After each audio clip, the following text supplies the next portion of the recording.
آگے لگ جائیں. میرا دل کرتا ہے کہ وہ فلانا درویش آگے. میرا دل کرتا ہے جب یہ بات خواجہ نظام الدین صاحب تک پہنچی تو فرمایا اب تمہیں سمجھ آئی ہے جو دوسروں کا معیار بناتے رہتے ہیں ان کا معیار خود بخود بن جایا کرتا ہے. جو دوسروں کا قد اونچا کرتے رہتے ہیں ان کا قد اللہ خود بخود اونچا کرتا ہے. میرے بھائی تھوڑا سا نا اٹھ کے سوچیں, ذات سے اٹھ کے سوچیں. مطلب جس کو اللہ دولت دے دے اس کے بارے میں ہمارا رویہ یہ ہے کہ کوئی بینک لوٹا اس نے نہ کوئی کہیں نہ کوئی ہاتھ اس نے کھڑا کیا ہے. میں رات ایک اجتماع میں تھا تو وہاں ایک صاحب کہنے لگے جی کچھ بندے جی سیاست کر کے آگے آ گئے, یہ انہوں نے کام کیا ہے تو وہ آگے آ گئے. تو میں نے کہا تجھے اگر اتنا پتا تھا نا کہ یہ کام کر کے بندہ آگے آ جاتا ہے تو بعض تو نے بھی نہیں آنا تھا. اگر تجھے سارا ہی پتا نا کہ اس طرح وہ آگے گیا ہے تو کرنا تو بھی تھوڑی سی مہربانی. ہم کیوں نہیں مان لیتے کہ رب جب چاہتا ہے جس کو چاہتا ہے عطا فرماتا ہے. اس بات پہ کیوں نہیں آتے؟ یہ چکر اس کو اللہ نے دولت دے دی تو کیسے دے دی بھئی, تجھ سے پوچھ کے دینی تھی. بے نیاز ہے, جس کو چاہے جب چاہے اور جتنی چاہے عطا کرے. اور اگر کوئی غریب رہ جائے اور کہا جائے کہ بھائی کی مدد کرو تو کہتے ہیں نکما ہے جی, شروع سے ہی کرتے ہی کچھ نہیں. میں نے کوئی ٹھیکہ اٹھایا ہوا ہے؟ تو آپ بڑے کامیاب تھے جو آگے نکل گئے. تو تھوڑا سا اپنی ذات سے نکلیں, تھوڑا سا نا اوپر اٹھ کے دیکھیں. میرے اصحاب رحمت اللہ تعالیٰ علیہ فرمایا کرتے تھے جب تمہیں کوئی تکلیف دینا تو اپنے آپ کو اس کی جگہ پہ رکھ کے دیکھو کہ اگر تم وہاں ہوتے تو تم بھی وہی جملہ بولتے. اور جب تم کسی شخص کے ساتھ رویہ اختیار کرو تو جہاں بیٹھے ہو وہاں بیٹھ کے نہ سوچو, جہاں سامنے والا بیٹھا ہے وہاں اپنے آپ کو بٹھا کے. مجھے بات یاد آ گئی, خواجہ نظام الدین محبوب الہی رحمت اللہ علیہ نا پانی پینے جایا کرتے تھے. جمنا کا پانی بڑا میٹھا اور ٹھنڈا تھا تو دریائے جمنا سے دور دور سے لوگ پانی لینے آتے تھے. تھوڑی سی آبادی ہوتی ہے نا جب کسی شہر میں تو اپنے محلے کے شہر کے لوگوں کو انسان پہچانتا ہے. بڑی آبادیاں ہو جائیں تو پھر چلو مشکلات ہوتی ہیں, تھوڑی تھوڑی اس وقت آبادی رہتی تھی. فرماتے کہ میں جمنا کے کنارے جب پانی لینے گیا تو میرے محلے کی ایک عورت وہ جمنا کراس کر کے نا پل کے اوپر سے تو دوسری جانب ایک کنواں تھا تو وہاں سے پانی بھر کے لا رہی تھی.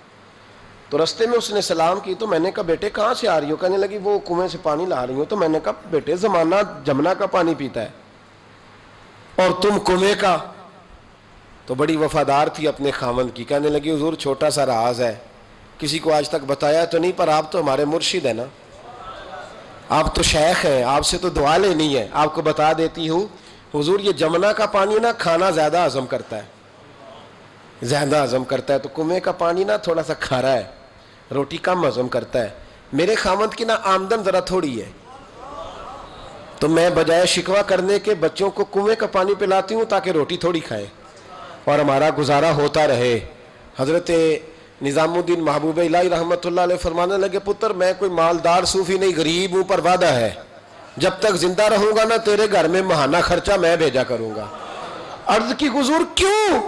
فرمانے لگے تو گھر کی چار دیواری پر بیٹھ کر, گھر کی چار دیواری کے اندر بیٹھ کر دکان پر اور کام پر مزدوری کرنے والے اپنے شوہر کے بارے میں اتنی اچھی سوچ رکھتی ہے. یعنی وہ مزدوری کرنے گیا تو تیرا خیال ہے میں بوجھ نہ ڈالوں, جو دیتا ہے اس میں گزارا کروں. فرمایا اگر تو اپنی ذات سے اٹھ کے سوچ سکتی ہے تو پھر تیرا سلوٹ بنتا ہے, اور تجھے سلوٹ یہ ملے گا کہ نظام الدین ہر مہینے تیری روٹی کا بندوبست کیا کرے. یہ سلوٹ ہے میری طرف سے. معیار بنائے تھوڑا اٹھ کے. نہ خامد سوچتا ہے بیوی کے لیے, وہ کہتا ہے آپ تو سارا دن گھر میں فارغ بیٹھی ہیں جی. او بھائی تو بھی ذرا فارغ بیٹھ نا, مہربانی کر, 3-4 دفعہ تو بھی لے جا بچے کو واش روم, اس کا پیمپر شیمپر تبدیل کرنا تو بھی 3-4 دفعہ گھر میں. تو بھی ذرا کھڑا ہو اس کے آگے باورچی خانے کی آگ کے تو بنانا نا روٹیاں, اور تجھے چلے پتہ, اور 4 ہوں بچے تو فرمائش ہو سب کی الگ الگ. ایک نے کھانا ہے انڈا, اور دوسرے نے کھانا تو ہے انڈا پر آملیٹ والا کھانا ہے, اور تیسرا کوئی اور ضد کر رہا ہے, چوتھا کوئی. کبھی بچوں کی اماں گھر میں کہتی ہے نا کہ یہ جو بڑے والا ہے نا یہ مجھے بڑا تنگ کر رہا ہے, آج وہی کھائے گا جو میں نے پکایا ہے. تو میں چپ کر کے کھاتا رہتا ہوں. آپ بولتے کیوں نہیں؟ میں کہ ماں پتراں دا کیس ہے, جتنا پتر ہی ہے, تو دینا ہے بنا کے ہن نہ دے گی تو چٹ کو نہ دے گی, تو شور کر لے جتنا کرنا ہے, شور کر لے. تو نے کہنا ہے میں نے نہیں دینا, ہم تنگ کر دینے, یہ کر دینے, لیکن یہ بالآخر بات مجھے پتہ ہے نا یہ ہونا ہے. اور میرا خیال یہ ہے کہ میرے ساتھ اگر ایسا کریں گے تو میں تو کھانا کھاؤ پاوے مسئلہ تو تھوڑا سا نا اپنے آپ کو دوسرے والے